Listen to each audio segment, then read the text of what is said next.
Imagine you run a city that sits below the sea. 40,000 people, one storm wall holding back the ocean, and exactly 100 seats in the only shelter that will survive the night.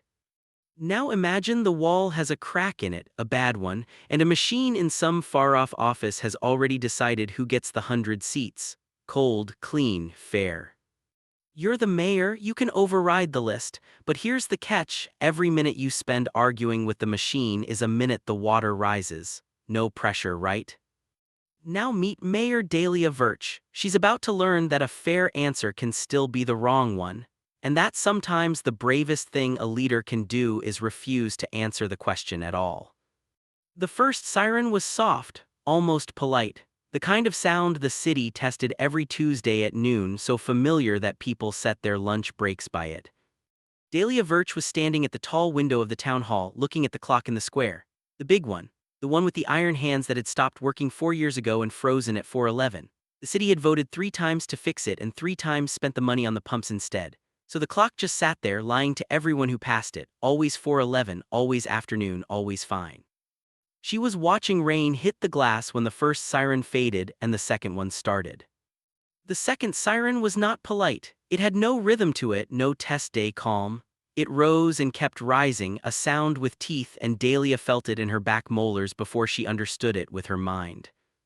She set down her coffee, she didn't spill it. 20 years in city government teaches you that your hands are always being watched, even when no one is looking.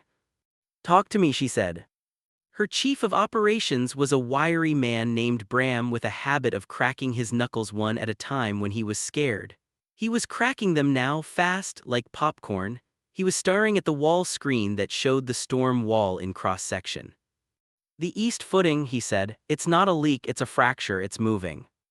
Dahlia felt the cold start somewhere below her ribs. Not fear yet. The colder thing that comes just before fear, when you already understand and your body is just catching up. "How long?" Bram swallowed. "The surge hits in about an hour, maybe less if the front speeds up. When it hits, the fracture opens. When the fracture opens, the wall is gone, and when the wall is gone..."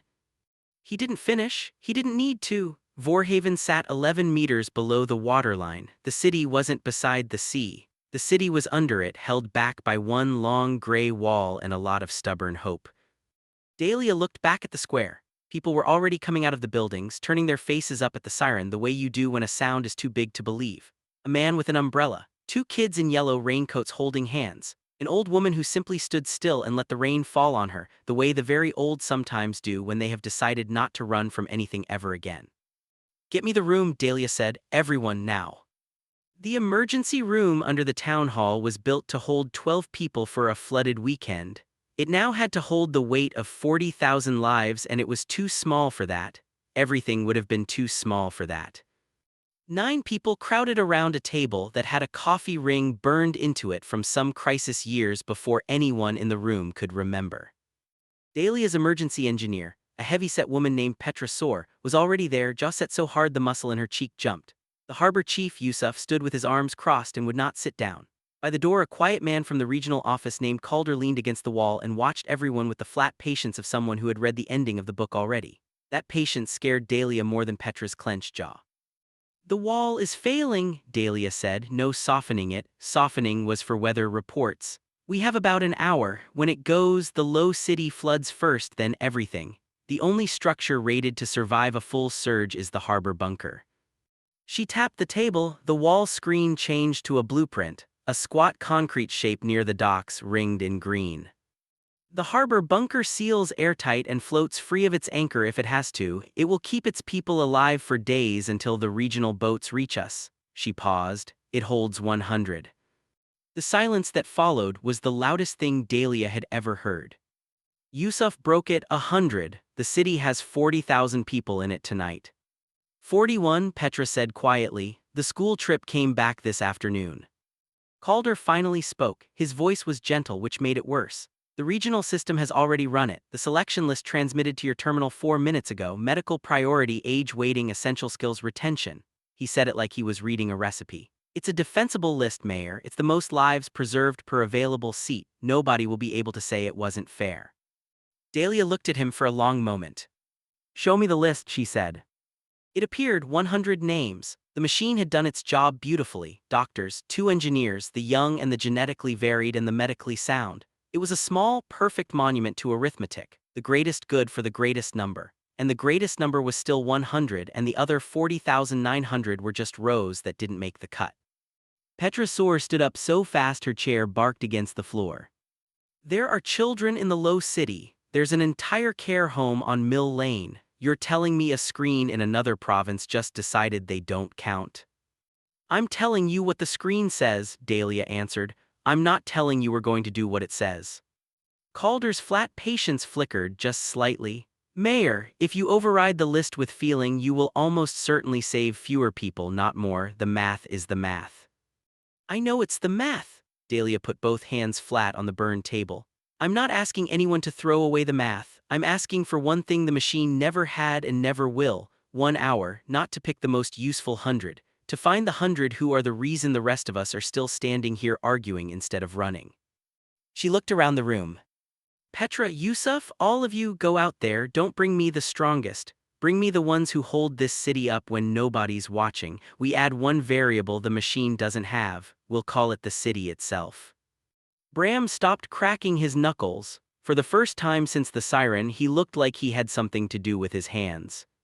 The next 30 minutes were chaos, the good kind, the terrible kind, both at once.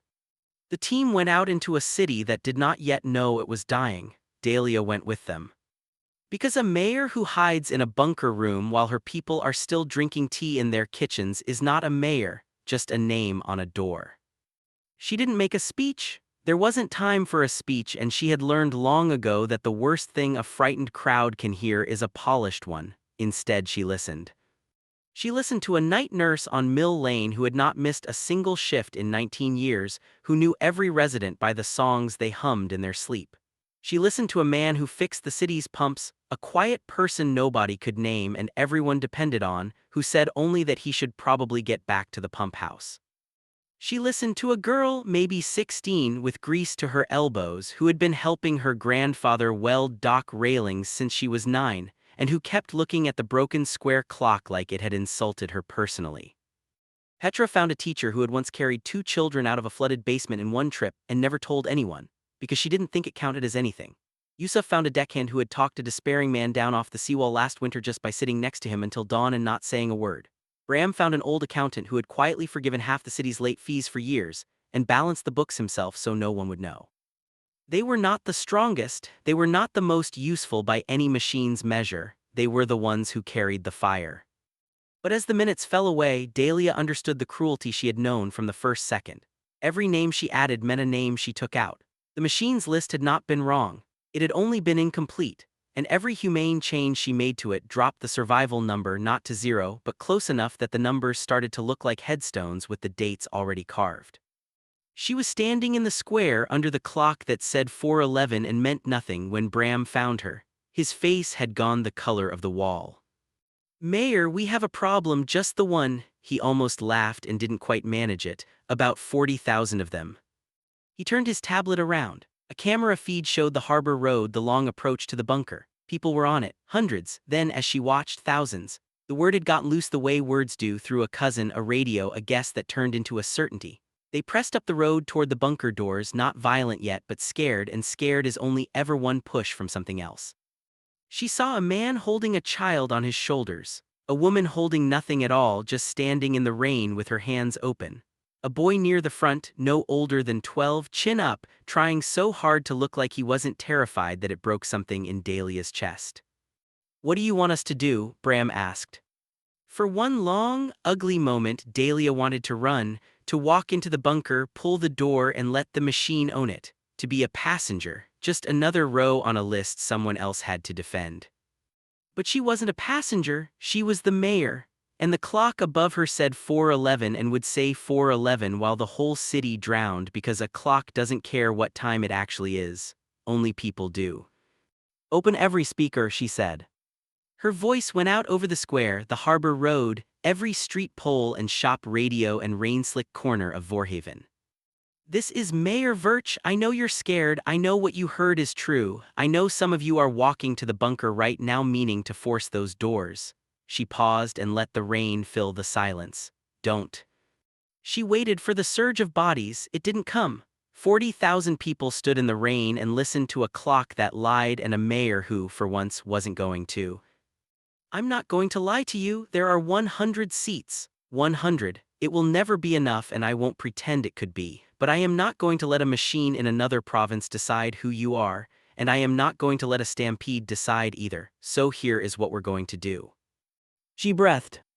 Every adult in this city gets one vote. You can name anyone but yourself. The 100 names spoken most often get the seats. I don't care if it's a child or a dock welder or the woman who runs the bakery on Tide Street. If your city wants you to live, you live. She could hear Calder in her head telling her this was madness. She could hear Petra telling her it was the only mercy left. She could hear her own voice telling her it was the only thing that still made any sense at all. The crowd on the harbor road did not move, did not shout. Then slowly the 12-year-old boy at the front raised his hand the way you do in a classroom and called out in a voice too thin for the rain, "How do we vote?" Dahlia somehow almost smiled. You just did. The vote did not go the way anyone expected. It did not go any way at all. The booths were the city's public terminals, the radio call-in line, paper slips at the relief tables. Bram set it all up in 9 minutes flat, hands finally steady. And then for a long and terrible stretch, almost nothing came in. Why aren't they voting? Yusuf demanded, staring at the trickle of numbers. We gave them the choice, we gave them the power, why won't they take it? Dahlia watched the count crawl. A few hundred votes, then a few hundred more from 40,000 people. It made no sense until she walked back out into the square and saw it with her own eyes, and then it made all the sense in the world. People were standing at the terminals with their hands at their sides. A man would step up, look at the screen, and step back without touching it. A woman held a paper slip and a pen and could not make the pen move. They were not refusing out of panic. They were refusing because the question itself had become unbearable. To vote for 100 names was to write down the other 40,000 with your own hand. Nobody wanted to be the one holding the pen when the city went under. It was the boy from the harbor road who said it, loud to no one and everyone, his thin voice carrying across the square. I don't want to pick, I just want everybody to come. And that was when Petra Soar came running, actually running, slipping on the wet stone, grabbing Dahlia's arm hard enough to bruise. Mayor, the count doesn't matter. Tomas has been at the dry dock for 3 hours, he didn't tell anyone. Who is Tomas? Tomas Krail, the welder, the girl's grandfather. He's been cutting a second way out of the city since before the first siren, and he didn't tell a living soul. Dahlia stared at her. Why wouldn't he tell anyone? Petra's face was wet, and not only from the rain. Because if it failed, he didn't want to hand 40,000 people a hope and then take it back. He'd rather they hated him for nothing than loved him for a lie. They found Tomas Krail at the old dry dock, in water up to his knees. A cutting torch in his hands and rust to his shoulders. He was an enormous slow man with a face like a closed door, and he did not stop working when the mayor of the city waded in to stand in front of him. He just kept cutting, the torch hissing, blue light throwing his shadow huge against the dock wall. Mayor, he said, the way you'd greet a neighbor in a shop. You're standing in my light. Dahlia did not move out of it. Petra says you've been cutting a second route. Spark and hiss, old flood culvert, sealed up before my father's time, runs from the low city under the wall and out past the harbor to the high ground, big enough to walk through, 3 abreast, maybe 4. He finally looked at her, eyes pale and very tired. If I can get the inner sluice gate to lift, the low city doesn't flood, it drains. The whole pour goes out through the culvert instead of into the streets. He went back to the torch. Buys hours. Maybe enough to walk a lot of people out who weren't going to fit in your 100 seats. Dahlia felt something turn over in her chest. How many?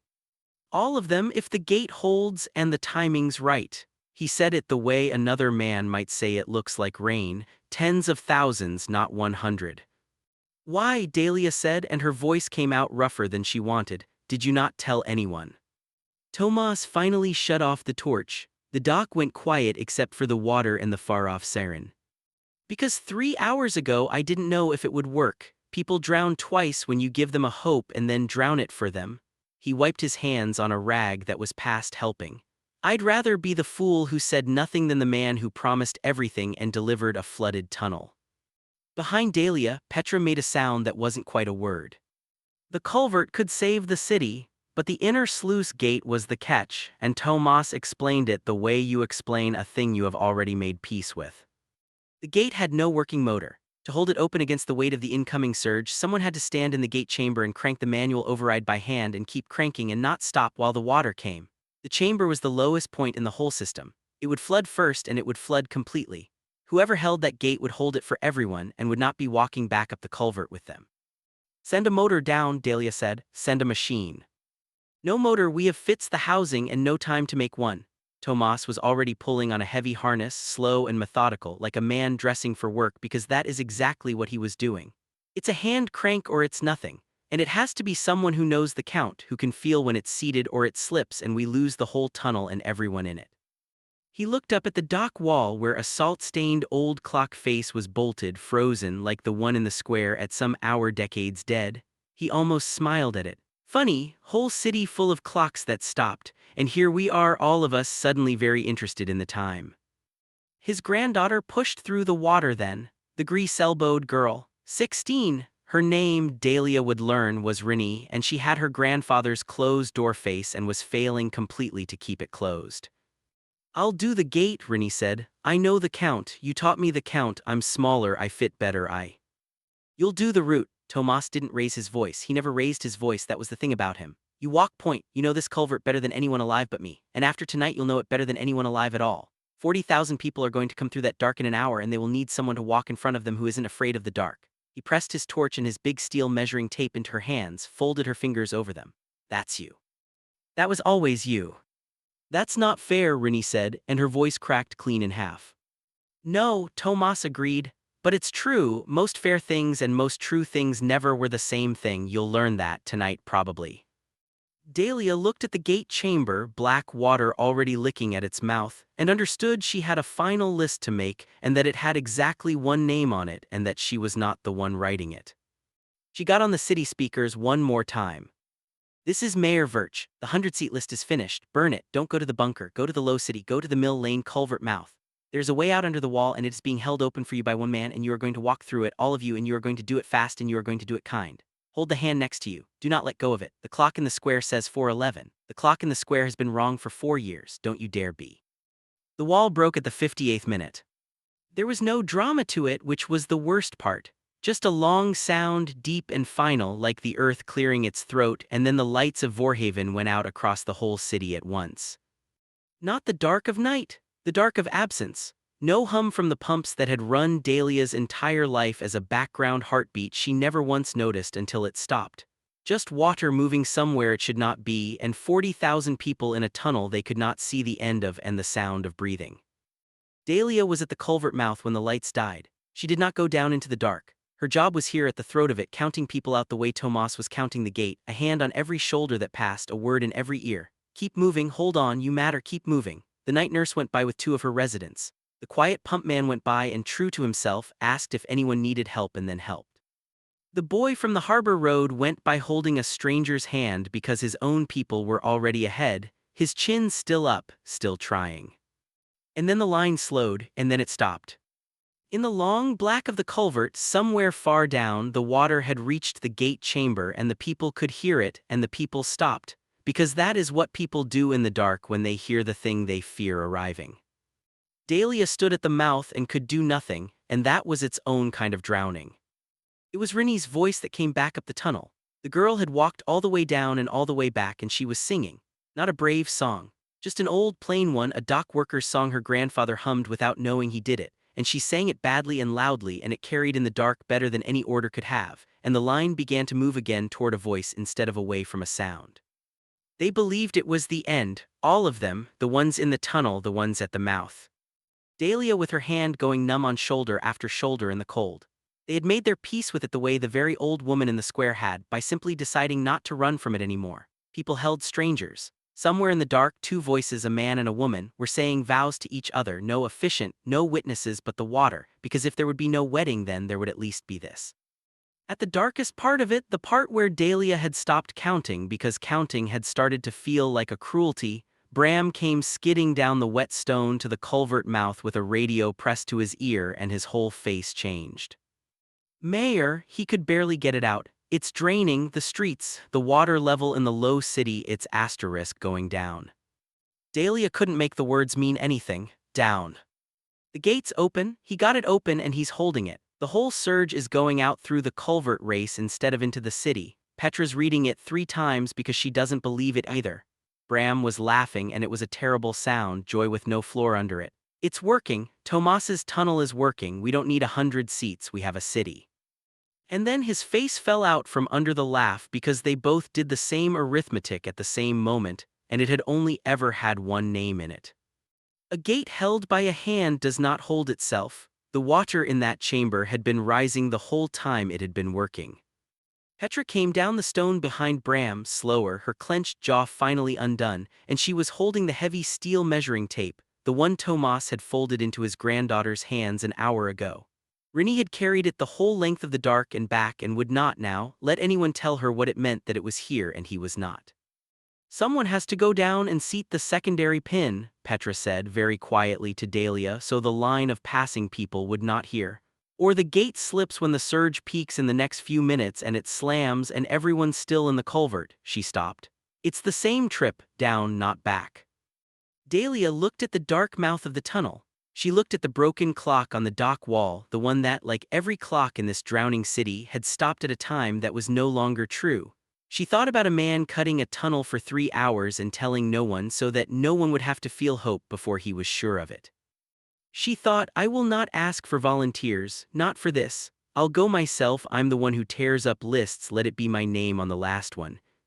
And before she could say a single word of it, Rini Krail set down the torch and the measuring tape and her grandfather's closed-door face and stood up. She didn't say anything, she didn't make a speech, she had her grandfather's whole silence in her. She just looked at the mouth of the dark and then at the mayor and took one step toward the water.